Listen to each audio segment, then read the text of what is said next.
આદેશ આપ્યો હતો 2025માં એક કોર્ટ દ્વારા ESI માટે પણ કહ્યું હતું. આ એડવોકેટ શું કર્યા છે પણ આગળ જોઈએ. અને જે તે વખતે 0.64 પૈસા પર ચોરસ મીટરે ચૂકવણો કરેલ અને એમાં ખેડૂતો નારાજ થઈ અને નામદાર ભચાઉ કોર્ટમાં કેસ દાખલ કરેલ અને 31/7/2023 ના રોજ હુકમ થયેલ અને એ હુકમમાં નામદાર કોર્ટ દ્વારા 9.57 પૈસાનો ચૂકવણો કરેલ છે. અને એ ચૂકવણોનો હુકમ કર્યા બાદ રાજકોટ કોર્ટમાં અમે તામીલ દાખલ કરેલ અને ત્યારબાદ પણ આજે 3 વર્ષ થઈ ગયા છે. પુરાતત્વ વિભાગ દ્વારા કોઈ રૂપિયા ચૂકવણો ખેડૂતોને કરેલ નથી. કોર્ટે એમને આદેશ કર્યો છે જપ્તી વોરંટનો. આજ રોજ જપ્તી કરવા માટે અમે અને કોર્ટના અધિકારીશ્રીઓ આવ્યા છીએ અને આજે જપ્ત કરશું. અને આમાં એવું છે કે જે તામીલ દાખલ કરેલી હતી એ વિરુદ્ધમાં નામદાર હાઈકોર્ટમાં પુરાતત્વ વિભાગ દ્વારા અપીલ દાખલ કરેલ અને એ અપીલ નામદાર હાઈકોર્ટે ખારીજ કરી અને કાઢી નાખેલ અને પુરાતત્વ વિભાગના જવાબદાર અધિકારીને 1 લાખનો દંડ કરેલ છે. તો આ એડવોકેટ સ્પષ્ટપણે કહી રહ્યા છે કે શું પરિસ્થિતિ છે અને કઈ રીતનો આખો કોર્ટ કેસ થયો હતો એ પણ વાત હતી. મોટી મોટી જાહેરાતો કરવામાં આવી હતી.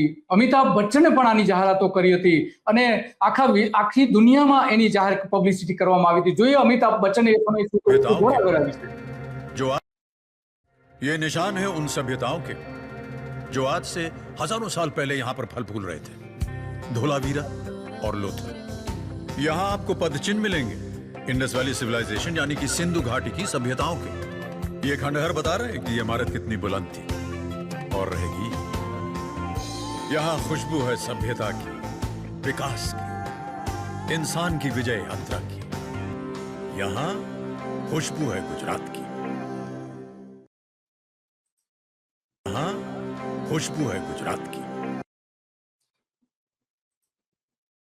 તો યહાં ખુશ્બુ હે ગુજરાત કી. પણ અહીંયા તો ખેડૂતોનું શોષણ થઈ રહ્યું છે. અમિતાભ બચ્ચન બોલશે ખરા હવે કે ભાઈ આ ખેડૂતોને ન્યાય આપો. 21 ખેડૂતોની સેંકડો એકર જમીન ત્યાં એમને પડી રહી છે.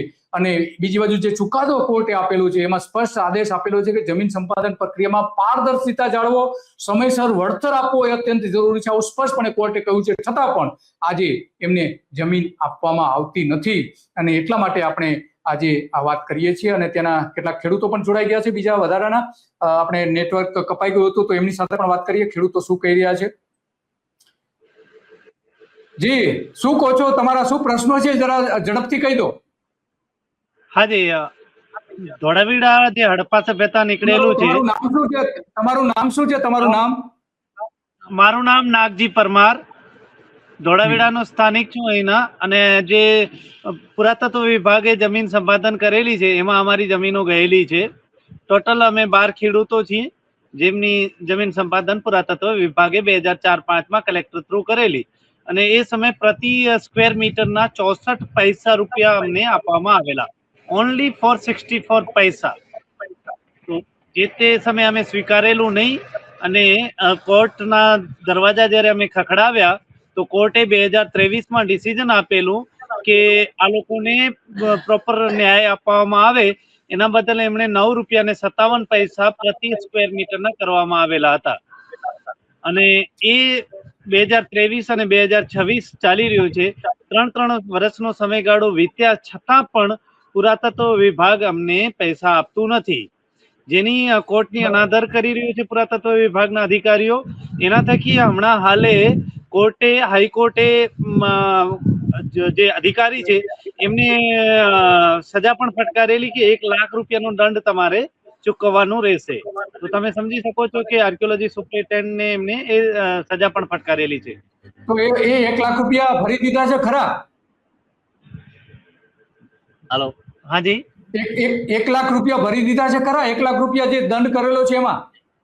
હા, લગભગ 2 દિવસમાં ભચાઉ સેશન કોર્ટમાં જમા થશે એવું જાણવા મળ્યું અમને કાલે. અચ્છા, 2 દિવસમાં થશે. હા, બરાબર. તો આ જે 12 ખેડૂતો કે 21 ખેડૂતો જે કઈ હતા તો એમની અત્યારે શું પરિસ્થિતિ છે? શું કરી રહ્યા છે લોકો? પરિસ્થિતિમાં સાહેબ અમારે આ દેશ, અમારે વતન છોડીને જવું પડે છે. બીજાના માણસોના, બીજાના ખેતરોમાં અમારે મજૂરીઓ કરવી પડે છે. અહીંયાથી પલાયન થવું પડે છે. મજૂરીઓ અમે બીજા ઉપર નિર્ભર છીએ. ખેડૂતનો તાત જે કહેવાય એ જગતનો તાત ખેડૂત બીજા ઉપર નિર્ભર અત્યારે છે. બરાબર, હા. તો તમારી બાજુમાં બેઠા છે એમને પણ કંઈક કેવું છે તમારે પણ, તમે પણ આમાં અસરગ્રસ્ત છો? જી સર, મારું નામ પાંચાલાલ આહિર છે. હા. ધોળાવીરા શું નામ છે આપનું? શું નામ છે? પાંચાલાલ આહિર સર. હા, બરાબર. હા, શું તમારી શું તકલીફ છે, વાત કરશો? મારી પણ સાહેબ આ સેમ ટુ સેમ 12 એકર જમીન છે, જેની અંદર આજથી લગભગ 20 વર્ષથી આ કેસ ચાલે છે. અને 2023 ની અંદર કોર્ટે હુકમ કરવા છતાં પણ અમને એક પણ પૈસો આપ્યો નથી. અને કોર્ટ બરાબર, નથી વારંવાર કોર્ટ તો ડિસિઝન આપે છે, પણ એર્કોલોજીકલ સર્વે ઓફ ઇન્ડિયા એની રાજકોટમાં ઓફિસ છે, ત્યાં એકદમ કોઈ સાંભળતું નથી ખેડૂતોનું સર. બરાબર. તો આ તે તમારી જે જમીન 9 એકર જે જમીન છે ત્યાં શું છે અત્યારે પરિસ્થિતિ? જમીન ખાલી છે કે સરકારે ત્યાં કોઈ બાંધકામ કરેલું છે? ત્યાં ગાંડા બાવળ કહેવાય ને, ગાંડા બાવળ ઈ ઉભા છે, બાંધકામ નથી, પણ બાઉન્ડ્રી મારેલી છે. અમને નો એન્ટ્રી છે સર. અચ્છા, જઈ શકતા નથી. તો હવે તમે શું કરો છો? અમે એવા મજૂરી કરીએ બીજાના ખેતરોમાં, બીજા ખેતરમાં મજૂરી કરી? હા, બીજા ભાગે ઓકે, ચોથા ઓકે, ભાગે. બરાબર છે. તો તમે હવે સરકાર પાસેથી શું અપેક્ષા રાખો છો? આના બદલામાં જમીન મળવી જોઈએ એવું તમે માનો છો? જમીન તો અમને સેમ ટુ સેમ એ જ જમીન આપે તો બહુ સરસ, અને પ્લસ એના સિવાય પણ બીજી ખેતી કરી શકાય એવી અમને જમીન આપે તો પણ ચાલે. અમને એ કોઈ એ નથી કે પૈસા જ જોઈએ. એમ ઘણા બધા તો એવા છે. પણ વળતર તો આપવી જોઈએ. જેટલા આ મારા સાઈડમાં બેઠેલા ભાઈ છે એમના બાપાનું તો નામ જ નથી. ખેડૂત ખાતેદાર મટી જાય છે સર. અને ખેડૂત ખાતેદાર. બાજુમાં ભાઈ કરણભાઈ. હા, હા, એમને શું કેવું છે? એમને બોલાવો એમને. હા, એમની તરફ કેમેરા લઈ જાઓ, બીજા બાજુમાં બેઠા છે. હા, હા, હા, એમની સાથે હા વાત થઈ ગઈ છે. Yes, yes. તો બીજા કોઈ આ ઉપરાંત બીજું કઈ તમારે કેવું છે? સાહેબ બીજું હવે અમે શું કહીએ, ગરીબ માણસો, અમારે તો જમીન મળવી જોઈએ, ન્યાય મળવો જોઈએ. ક્યાં ન્યાય મળવો જોઈએ. આજ 20 ન્યાય વર્ષ મળવો જોઈએ. થયા, હા, અને એ 20 વર્ષ થયા એ જમીન રોકીને બેઠા છે. જમીનમાં કાંઈ કરતા નથી. પાવર ગાંડા ઉગી ગયા છે. બરાબર છે. ઓકે, ઓકે, અમારી સારું, રોજની સારું. 20 વર્ષ થયા સર. ભલે, ભલે. તો તમારો ખૂબ ખૂબ આભાર. તમે ઘણી બધી વિગતો આપી અને તમે તમારી વેદના પણ કહી અને સરકાર પાસે અપેક્ષા પણ તમારી છે કે સરકાર તમને જમીન આપે. આપઘાત શા માટે કરે છે? આના કારણે જ કરે છે માણસો.